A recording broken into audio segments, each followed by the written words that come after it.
2026 হজের দ্বিতীয় পাঠ। আসসালামু আলাইকুম প্রিয় মুসলমান, আপনারা ইতিমধ্যেই আগে দেখেছেন হাজী সাহেবগণ কীভাবে কলকাতা এয়ারপোর্ট থেকে তারা গিয়েছিল এবং মদিনা শরীফে বিভিন্ন জায়গাতে তারা ঘোরাফেরা করছে। ভিডিও আরও লং হয়ে যাওয়ার কারণে আমরা দ্বিতীয় পার্ট দিলাম, প্রথম পার্টটা যাতে বেশি লং না হয়ে যায় সেই জন্য। এখন আপনারা দেখছেন মদিনা শরীফে মাগরিবের নামাজের পরপরই আমরা দেখতে পেলাম সেখানে জান্নাতের পথিক, তারা জান্নাতে যাচ্ছে এবং জান্নাতে আগিয়ে দেওয়ার জন্য কিছু মানুষ তাদের পিছু নিয়েছে, তাদের সাথে সাথে কিছুটা আগিয়ে দেওয়ার জন্য। সেখানে দুনিয়ার ভিতরে এই একটা জান্নাতের বাগান, যে বাগানে যে কবরস্থানের পাশে দাঁড়ালে নিজের কবরের কথা মনে পড়ে, আর শুধু মনে পড়ে এই কবরস্থানে যদি আমার দাফনটা যদি এই কবরস্থানে হতো, কতই না আমার সৌভাগ্য অর্জন হতো। তো আলহামদুলিল্লাহ, সেই সমস্ত জায়গাগুলো যখন মানুষের চোখে পড়ে, হাজী সাহেবদের চোখে পড়ে, তখন হাজী সাহেবরা খুবই খুশি হয়ে যায়, আনন্দ পায়। রিয়াজুল জান্নাতে যাওয়ার জন্য PABS ইন্টারন্যাশনাল ট্রাভেলসের যত হাজ্জিন সাহেবারা আছেন, তারা রিয়াজুল জান্নাতে যাওয়ার জন্য লাইন দিয়েছেন। আলহামদুলিল্লাহ, তারা সবাই রিয়াজুল জান্নাতে যাবেন।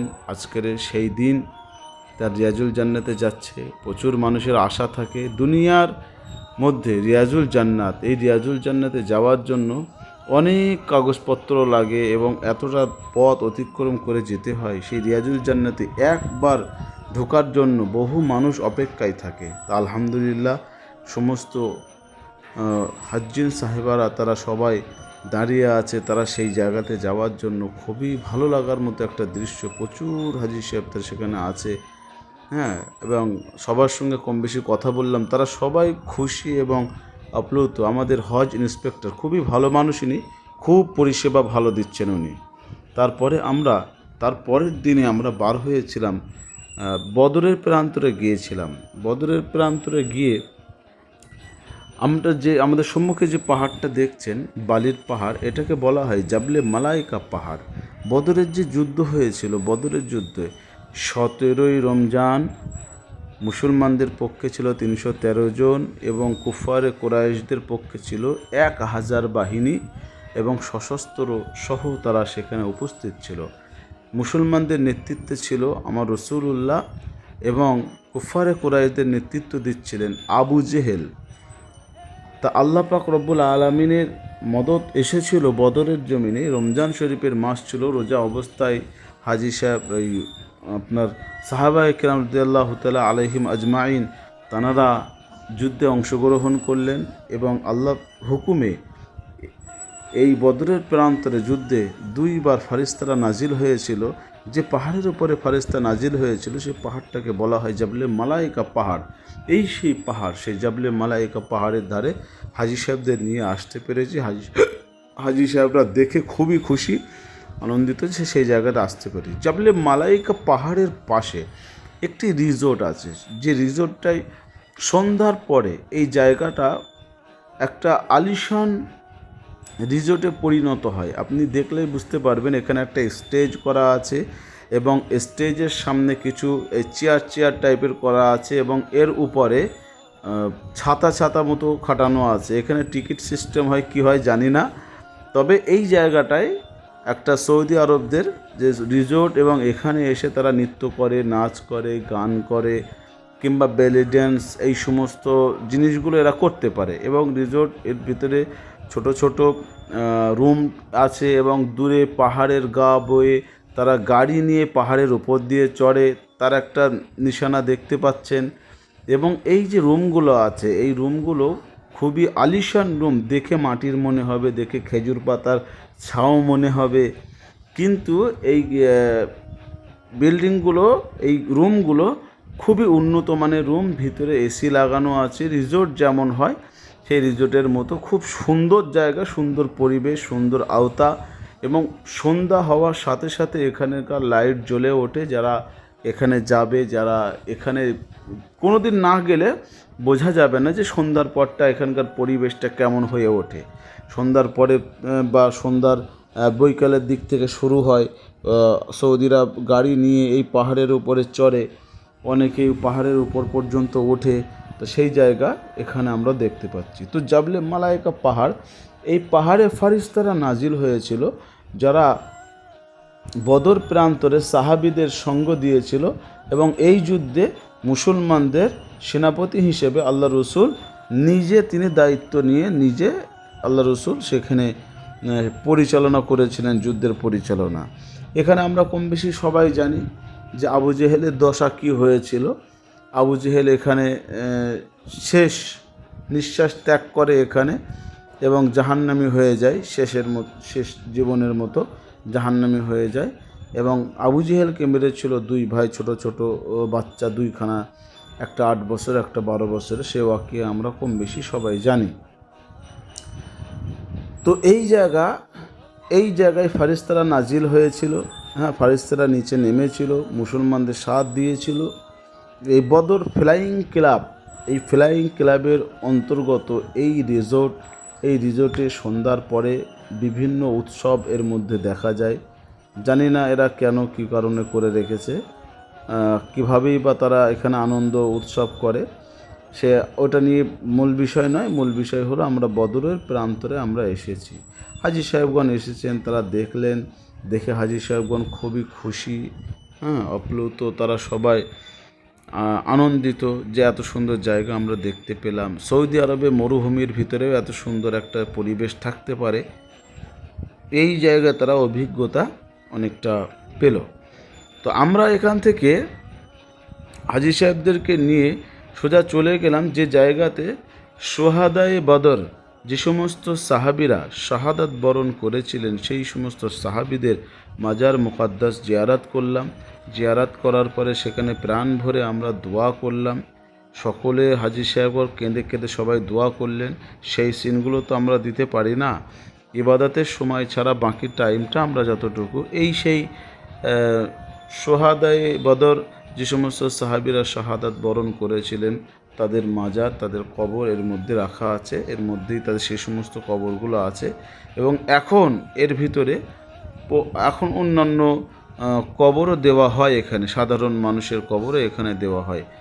হাজী সাহেবরা সবাই গাড়িতে চড়ছেন, আমি ততক্ষণে আপনাদের এই ফলকটা দেখাই যেখানে লেখা আছে সোহাদায়ে বদর, যে সমস্ত সাহাবীরা শাহাদাত বরণ করেছিলেন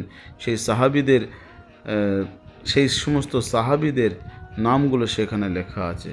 এবং দূরে যে সে মসজিদের দুইখানা সাদা মিনার দেখতে পাচ্ছেন, ওই মসজিদের ওইখান থেকে আল্লাহ রসুল এখান থেকে তিনি পরিচালনা করেছিলেন যুদ্ধের। এই যে জায়গাটা আমরা দাঁড়িয়ে আছি, এই জায়গাটা হলো যুদ্ধের ময়দান, যে জায়গাটায় যুদ্ধ হয়েছিল।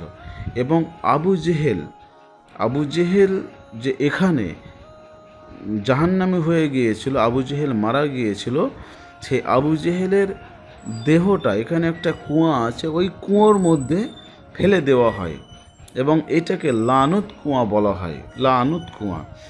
তা এই জায়গা এমনই একটা জায়গা, এই জায়গাতে বারবার সৌদি সরকার গাছ লাগানোর চেষ্টা করেছে, কিন্তু গাছ লাগাতে পারেনি। বারবার আল্লাহ লানতে তা গাছ পুড়ে যায়, গাছ নষ্ট হয়ে যায়। তো সেই জায়গায় আমরা এসেছি, এই জায়গায় হাজী সাহেবদেরকে বুঝিয়ে দিচ্ছি কীভাবে যুদ্ধ হয়েছিল সেই সময়। তো এখানে এতক্ষণ তো বলা সম্ভব নয়, তো সেই জন্য আপনাদের বলে রাখি, এই যে কথা বলছি, পিছনে যে বড় মাঠটা আছে, এই মাঠটা হলো যুদ্ধের ময়দান। এবং যে জায়গায় আমরা দাঁড়িয়ে আছি, এই জায়গাতে আল্লাহ রসুল এখান থেকে লিড করেছিল সমস্ত সাহাবীদের, এই জায়গা থেকে লিড করেছিল। আর আবু জেহেল ওই পিছনটা ওই পারে ছিল। তো আলহামদুলিল্লাহ, আল্লাহ রসুল যে জায়গায় দাঁড়িয়েছিল, যে জায়গায় সাহাবীদের ইশারা করে করে যুদ্ধের সমস্ত রকম কলা কৌশল শেখাচ্ছিলেন, সেই জায়গায় এখন মসজিদ, বদরের প্রান্তরে মসজিদ হয়ে গেছে। এই যে সেই মসজিদ, খুব সুন্দর মসজিদটা, আপনি আসলে মুগ্ধ হয়ে যাবেন। এত সুন্দর মসজিদ বদরের প্রান্তরে, আপনি অবাক হয়ে যাবেন এবং সৌন্দর্য দেখে মুগ্ধ হবেন। অনেক হাজী সাহেবগণ আসেন, তারা এই জায়গায় এসে তারা শুকরিয়ার নামাজ পড়েন, কেউ নফল নামাজ পড়েন। তো আল্লাহ রসুল যুদ্ধ শেষ করে এই জায়গাতে শুকরিয়ার নামাজ আদায় করেছিলেন এবং সাহাবীদের সঙ্গে শুকরিয়া আদায় করেছিলেন আল্লাহ পাকের সেই মসজিদ। এক সৌন্দর্য দিয়ে ঘেরা এই মসজিদটা। যারা প্রথম গেছেন তারা সেখানে গিয়ে মুগ্ধ হয়ে যান। মসজিদটা এত সুন্দর সুন্দর ডিজাইন করা এবং সুন্দরভাবে সেখানে তার মধ্যে অনেকগুলো ঝাড়বাতিও লাগানো আছে। এবং মসজিদের ভিতরে প্রবেশ করে হাজী সাহেবরা সবাই নামাজ পড়ে দ্রুত বেরিয়ে যায়, কেননা বেশি সময় নষ্ট করা যাবে না, আমাদের আরেক জায়গায় যেতে হবে, বীরে শেফা। আল্লাহ রসুল যখন যুদ্ধে অংশগ্রহণ করেছিলেন এবং আসার সময় একটি কুয়ো ছিল, যে কুয়োর পানিটা ছিল বিষাক্ত পানি, এবং সেই কুয়োর পাশ দিয়েই আবার সমস্ত সাহাবীদের নিয়ে আল্লাহ রসুল আবার মদিনা শরীফে ফিরছিলেন।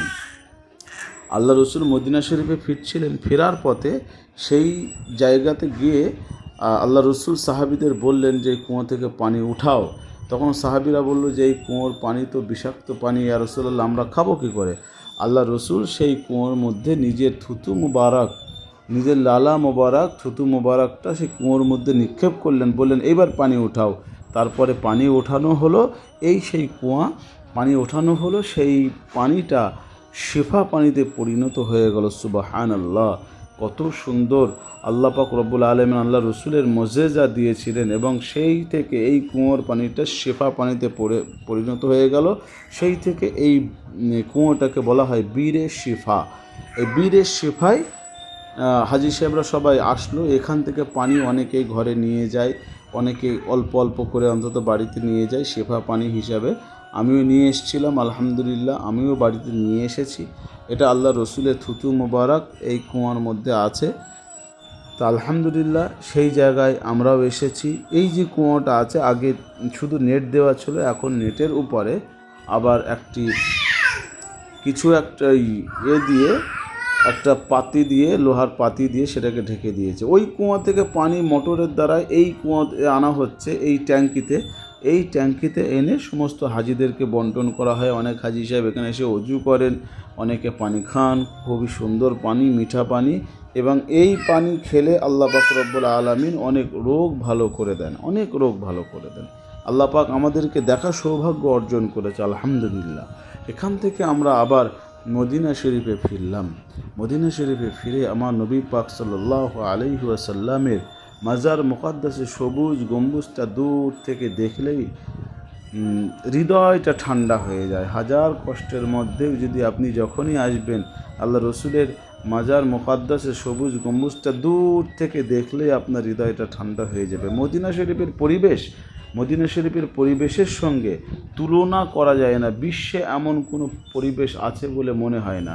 এত সুন্দর পরিবেশ এবং এত মানুষ, লক্ষ লক্ষ মানুষ এর ভিতরে নামাজ পড়ে, কিন্তু এই মদিনা শরীফের মধ্যে কোনো আওয়াজ নেই।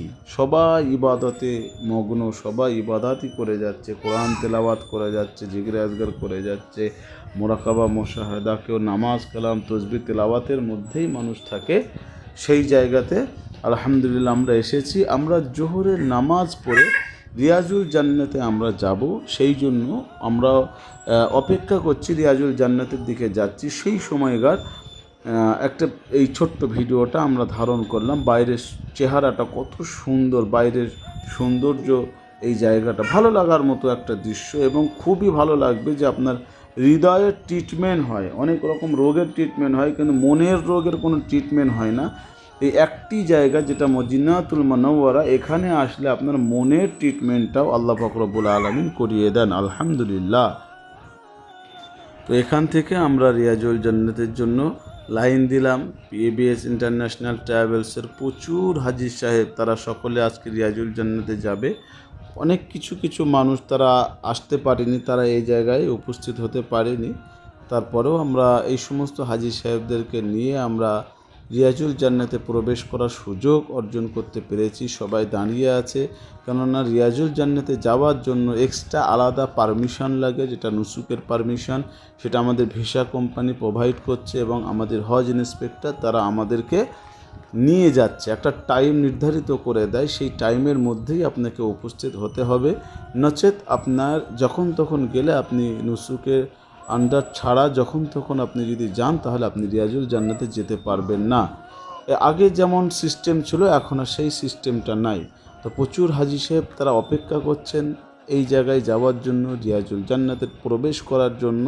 আলহামদুলিল্লাহ এই সমস্ত হাজি সাহেবদের ওসিলা করে আমি গুনাহগার, আমিও রিয়াজুল জান্নাতে যাওয়ার সৌভাগ্য অর্জন করতে পেরেছি। আল্লাহর লাখ শুকর যে আল্লাহ পাক আমার নিজস্ব কোনো কেরামতিতে আমি কিছুই করতে পারিনি, তবে হাজি সাহেবদের ওসিলায় আপনাদের দুয়ার বরকতে আল্লাহ পাক রব্বুল আলামিন সেই জায়গাতেও আমাদের করালেন। তো আমরা রিয়াজুল জান্নাত থেকে ঘুরে এসে নামাজ কালাম পড়ে সব কিছু কমপ্লিট করে আমরা রিয়াজুল জান্নাতে যাওয়ার একদিন পরে আমরা আবার এখান থেকে মদিনা শরীফ থেকে মক্কা শরীফের দিকে রওনা হয়ে গেলাম। আমরা ট্রেনে করে আমরা যাব। সমস্ত হাজি সাহেবরা এহরাম পরে নিল। এহরাম পরে নেওয়ার পরে সমস্ত হাজি সাহেব আমরা বাসে চড়লাম। বাসে করে আমাদের মদিনা শরীফ রেল স্টেশনে নিয়ে গেল। বাসের মধ্যেই আমাদেরকে টিকিট দেওয়া হলো, ট্রেনের টিকিট। এই ট্রেনের টিকিট আমাদেরকে দেওয়া হলো সকলের হাতে হাতে। সেই ট্রেনের টিকিটের মধ্যে আমাদের কোচ নাম্বার, সিট নাম্বার সব কিছুই দেওয়া রয়েছে। এই সমস্ত হাজি সাহেবরা সবাই বাসের মধ্যে অপেক্ষা করছে যে স্টেশনে যাবে। আমরা যথারীতি স্টেশনে পৌঁছে গেলাম।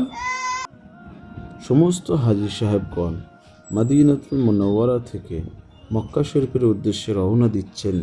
এই সুন্দর, এটা হলো রেল স্টেশন। এটা ভুলেও মনে করবেন না যে এটা এয়ারপোর্ট। এটা এয়ারপোর্ট না, এটা রেল স্টেশন। এবং এই রেল স্টেশনের সৌন্দর্য আপনাকে মুগ্ধ করে দিতে পারে। হাজি সাহেবগণ মদিনা শরীফে যে সমস্ত জায়গাগুলোতে ঘুরতে পেরেছে তার একটা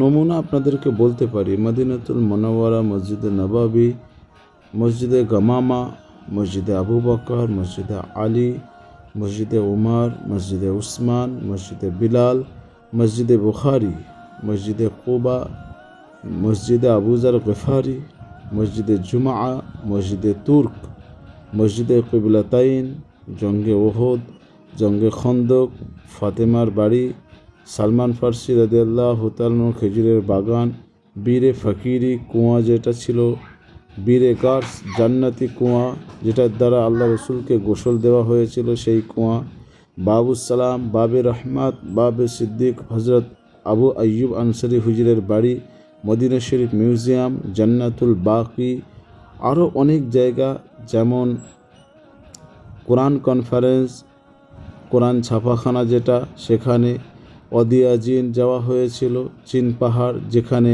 পানি বলে রাস্তায় পানির বোতল রাখলে উল্টো দিকে যায় গাড়ি, স্টিয়ারিং ধরে রাখলে নিউট্রাল করে দিলে গাড়ি ছুটতে থাকে উল্টো দিকে।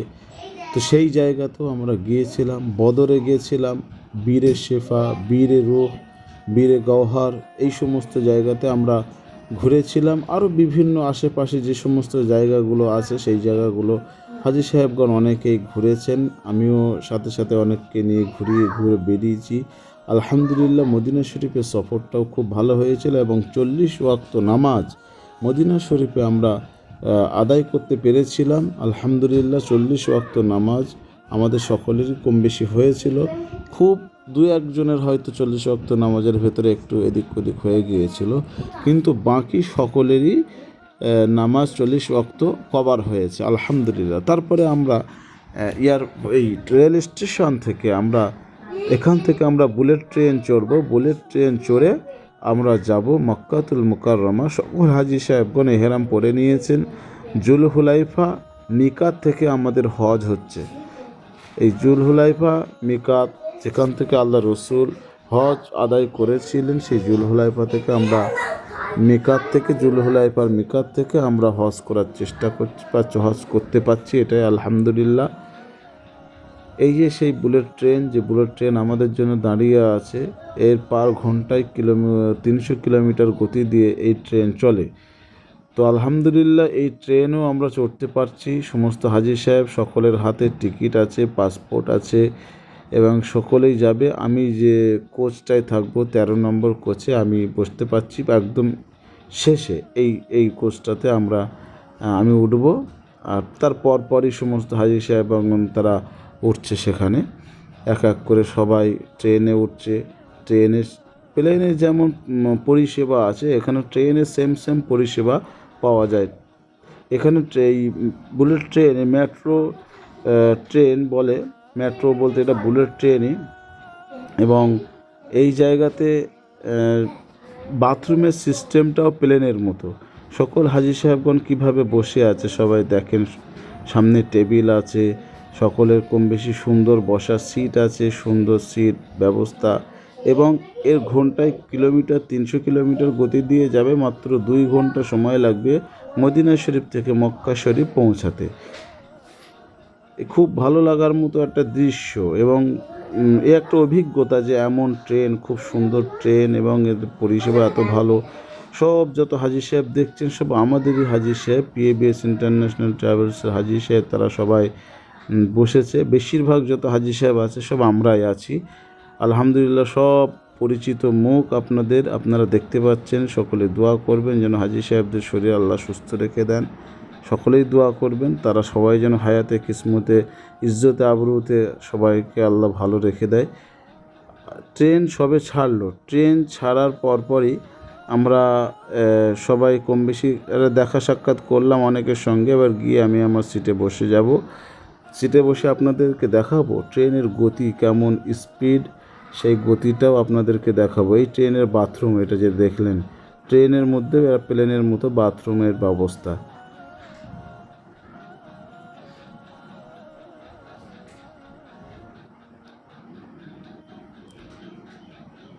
সমস্ত হাজি সাহেবদের সঙ্গে অনেক কথা বললাম, তাদের কাছ থেকে অভিজ্ঞতা জানতে চাইলাম। অনেক হাজি সাহেব তারা তাদের অভিজ্ঞতা জানালো, বললো খুবই সুন্দর পরিষেবা, ভালো লাগছে এবং খুব আরামের সঙ্গে আমরা মদিনা শরীফ থেকে মক্কা শরীফে যাচ্ছি। কেননা বাসে করে অনেকে যায়।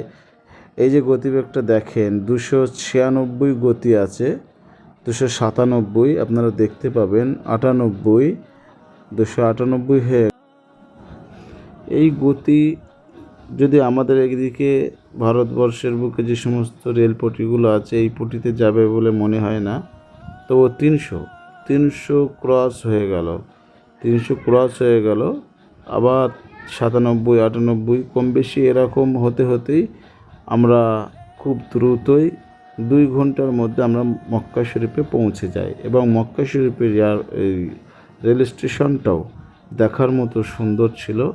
সেখানেও সমস্ত হাজি সাহেবগণ ওই দেখতে দেখতে আমরা সবাই যে যার হোটেলের দিকে আমরা রওনা হলাম। এখান থেকে ট্রেন দাঁড়িয়ে আছে, আমরা এখান থেকে আমাদের আবার ইমিগ্রেশন টাইপের এখানে চেক ইন হয়, ইমিগ্রেশন হবে, এখান থেকে আমাদের বাসে করে নিয়ে যাবে হোটেলে। একদম স্পেশাল বাস এখান থেকে আমাদের হোটেল পর্যন্ত যাবে এবং হোটেল থেকে আমরা সোজা মক্কা শরীফে চলে গেলাম। যেহেতু আমাদের ওমরা করতে হবে, আমরা সবাই তামাত্তু হজ করছি, তো আমাদেরকে ওমরা করে নিতে হবে। সেই জন্য দ্রুত আমরা হোটেলে ব্যাগপত্র রেখে নিজেদের মতো তৈরি হয়ে রেডি হয়ে আমরা হারাম শরীফের দিকে চলে গেলাম। কাবা শরীফের দিকে গিয়ে তওয়াফ করলাম, তওয়াফ করার পরে সাই করলাম। সেই কাবা শরীফের সৌন্দর্য, এই সৌন্দর্য তো শেষ করা যাবে না, বলে বোঝানো যাবে না। এই সৌন্দর্য একটা অপরূপ সৌন্দর্য এবং হৃদয়ের ভিতরে একটা শান্তি, সুকুন, আরাম সবসময় মনের মধ্যে আছে। এবং এই কাবা শরীফে যখন আপনি নামাজ পড়বেন, তওয়াফ করবেন, তখন আপনার দুনিয়ার কথা মনে হবে না। তখনই মনে হবে শুধু আপনার যে আমি তো এই দুনিয়ার কেউ নই, আমি তো আল্লাহ পাকের, আর তো আমি কেউ নই। আল্লাহ এবং বান্দা, তার মধ্যখানে কোনো পর্দা থাকে না। তো আল্লাহর রহম এখানে 120টা রহমত সবসময় নাজিল হচ্ছে। যারা তওয়াফ করছেন তাদের জন্য 60খানা, এবং যারা নামাজ পড়ছেন তাদের জন্য 40টা, এবং যারা শুধু কিছুই করেনি কাবা শরীফের দিকে চেয়ে চেয়ে আছে তাদের জন্য আল্লাহ 20টা রহমত তাদের উপরে নাজিল করেন। এবং এই দিকে জমজম পানি রাখা আছে, এই জমজম পানি হাজি সাহেবরা সবাই পান করেন এবং কাবা শরীফের দিকেই দোয়া পড়েন।